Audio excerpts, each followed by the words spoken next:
qui est sur place à Bangui. C'est sur ce point que j'en profite pour accueillir notre invité, le journaliste et analyste politique Tite Gatabazi Rutikanga. Bienvenue dans nos studios, Tite. Merci. Voilà.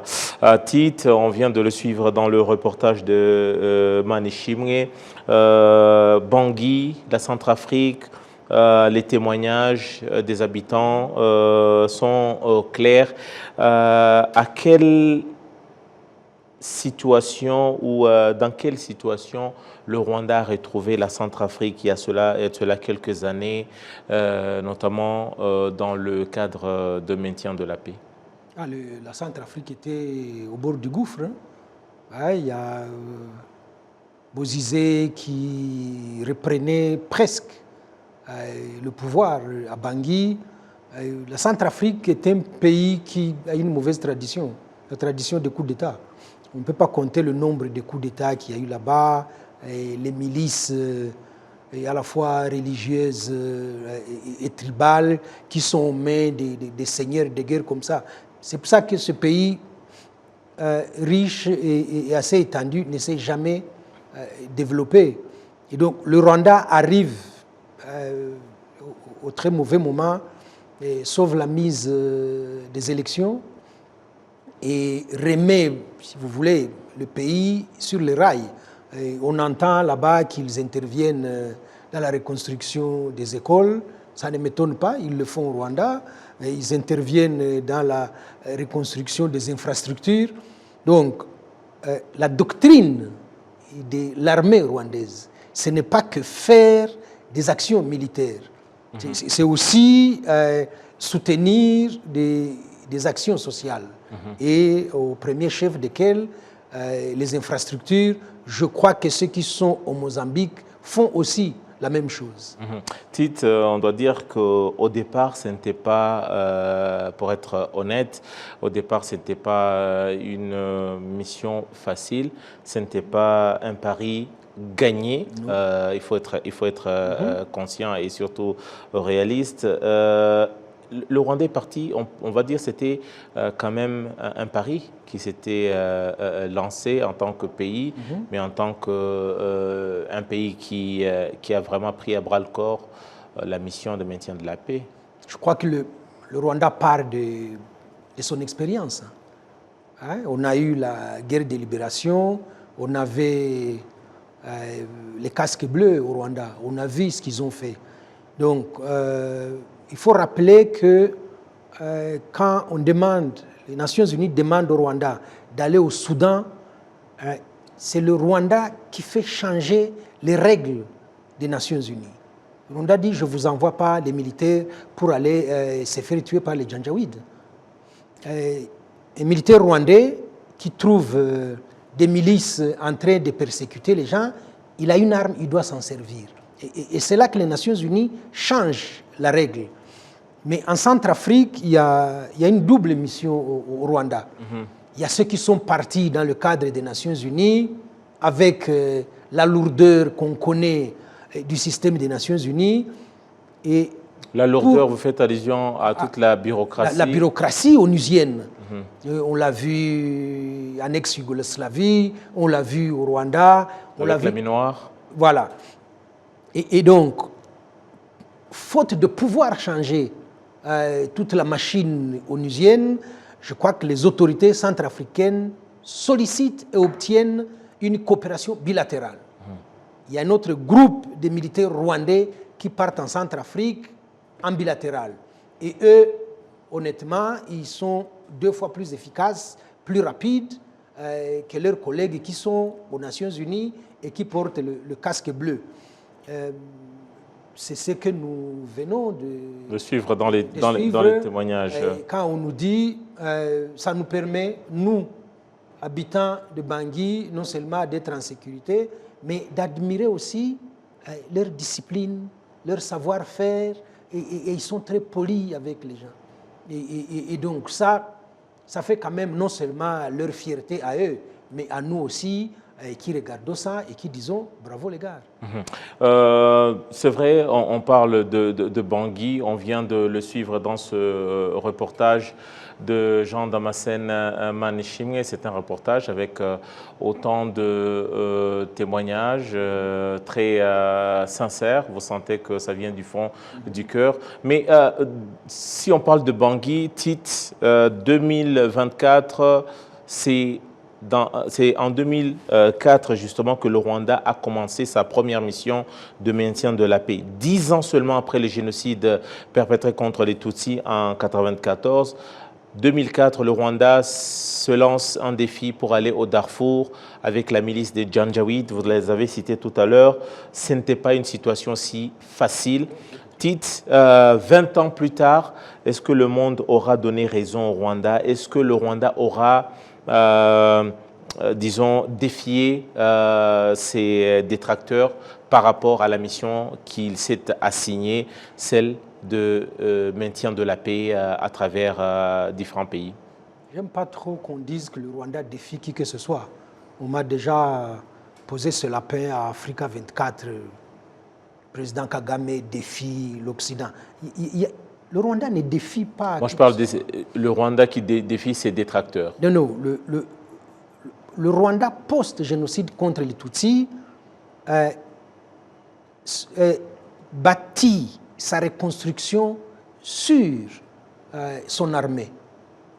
Et donc, ces gens qui viennent de passer 4 ans à combattre le régime génocidaire sont le socle sur lequel on bâtit l'armée, la police et les services de renseignement.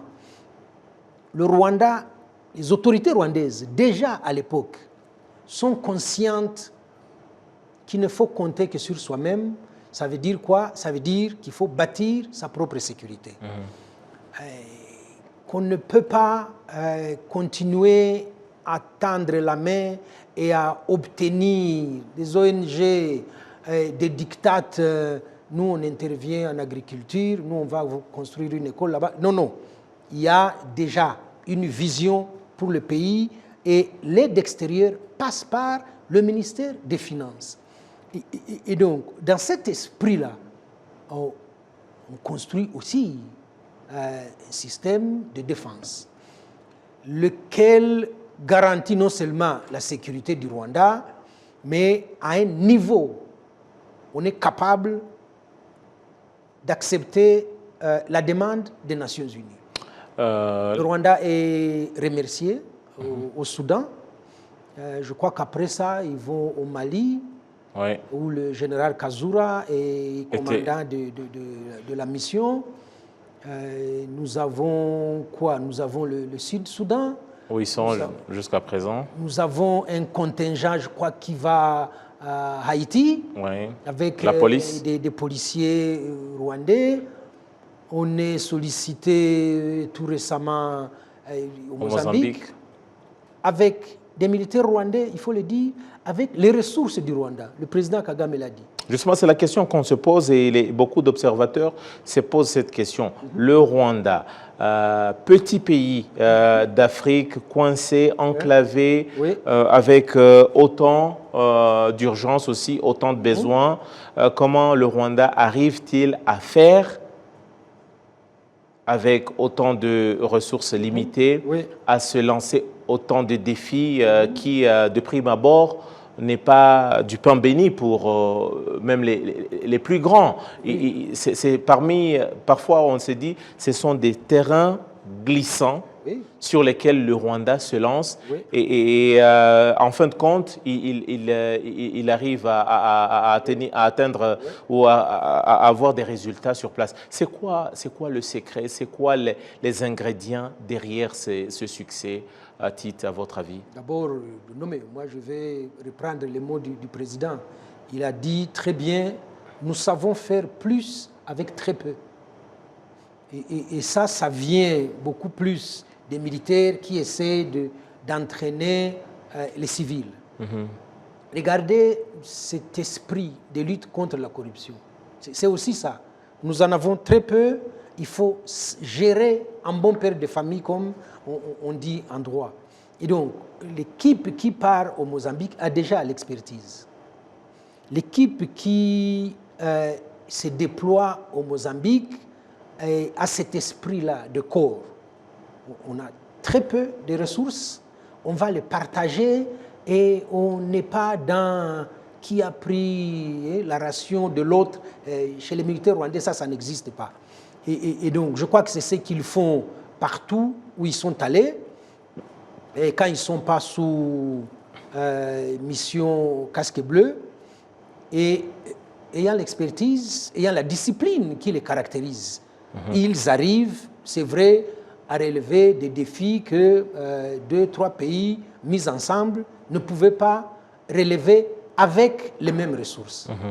Revenons maintenant dans la région. On vient de parler, d'évoquer la question de maintien de la paix. Le Rwanda, à travers différentes missions, cela fait 20 ans. C'est depuis 2004 que le Rwanda a commencé ces missions de maintien de la paix. Cette fois-ci, on revient dans la région avec la question sécuritaire. Il y a de cela quelques jours, on parlait d'une signature qui a été arrachée à Luanda, en Angola, où on a parlé d'un cessez-le-feu qui avait commencé à être mis en observation le 4 août dernier. Tite, quelques jours plus tard, le président Tshisekedi, qui venait de passer plusieurs jours à l'hôpital à Bruxelles, voilà qu'il revient et qu'il accorde une interview exclusive à une des chaînes au Congo, à savoir Top Congo, et un autre site web. Tite, les observateurs disent que les propos tenus par le président Tshisekedi ne sont pas de nature à encourager les belligérants et surtout les interlocuteurs pour ramener la paix. Ils disent que les propos de Tshisekedi ne sont pas dans l'esprit et la lettre dans laquelle on était engagé. Oui, c'est le moins qu'on puisse dire. Et Tshisekedi montre qu'il est très excessif et qu'il est irréfléchi et il est irresponsable. Tshisekedi, dans son interview, démontre quelque chose qui est déjà connu des Congolais. Il n'est jamais responsable de quoi que ce soit. C'est toujours la faute des autres. Pensez à l'interview de Monseigneur Fulgence Muteba, l'archevêque métropolitain de Lubumbashi, qui avait dit « Il est temps que le président Tshisekedi se retire des griffes des charlatans et des personnes assoiffées d'argent. » Autour de lui? Autour de lui. Qu'il considère avec beaucoup d'éléments que le président Tshisekedi est dans une course effrénée de recherche de boucs émissaires pour justifier ses propres échecs. Il l'a encore dit devant Top Congo. Il demande même aux Congolais, il a le kilo, Tshisekedi, il demande aux Congolais de patienter, de ne pas lui demander de compte. Il vient de commencer. Ça fait 6 ans qu'il est au pouvoir. Tshisekedi, dans son propos, ne s'exprime pas comme un chef d'État. Il n'y a pas un minimum de langage diplomatique. Il n'y a pas d'analyse politique dans son propos. Il est comme... Là, vous faites peut-être allusion, Tite, il a, parmi les nouveautés, les choses, il a nommément dit et surtout pointé du doigt l'ancien président Joseph Kabila d'être, par exemple, l'instigateur et l'homme derrière l'AFC, AFC aujourd'hui, qui est donc allié au M23. Pour vous, a-t-il les preuves de ces allégations? J'aurais bien voulu qu'il donne les preuves, parce que ces propos sont gravissimes. Accuser ne serait-ce qu'un citoyen simple de préparer une insurrection, ça veut dire faire un coup d'État, c'est ça? Ça veut dire défaire les institutions de la République et vous le laissez comme ça? C'est quoi ça? C'est irresponsable. Ou alors, vous le dites parce que vous en avez les preuves, parce que vous en avez des éléments probants, et vous le traduisez en justice. Sauf que sa justice, à lui, elle est malade. Selon ses propres mots. Hein. C'est lui qui le dit en plus. Mais il y a un contentieux politique entre Tshisekedi et Kabila. Et donc, pour faire diversion, voilà maintenant qu'on l'accuse d'insurrection. Est-ce que certains observateurs, par exemple, disent qu'il vient de jeter de l'huile sur le feu en accusant clairement et devant tout le monde l'ancien président dont les rapports se sont détériorés au cours de ces derniers mois? La semaine d'avant, on attaque à l'arme sa résidence où sa femme est en train de prier, Madame Olive Lembe Kabila. Avant ça, sa sœur Jeannette Kabila avait été appréhendée par l'ANR pendant toute une journée. Interrogatoire en lui demandant les liens entre elle et Corneille Nangaa. Je dis la dernière fois que moi j'ai vu Corneille Nangaa, c'est quand il vous remettait le pouvoir. Regardez un peu le sens de l'ironie. Le président Tshisekedi a demandé à voir Kabila quand il s'est rendu à Lubumbashi. Kabila a opposé une fin de non-recevoir.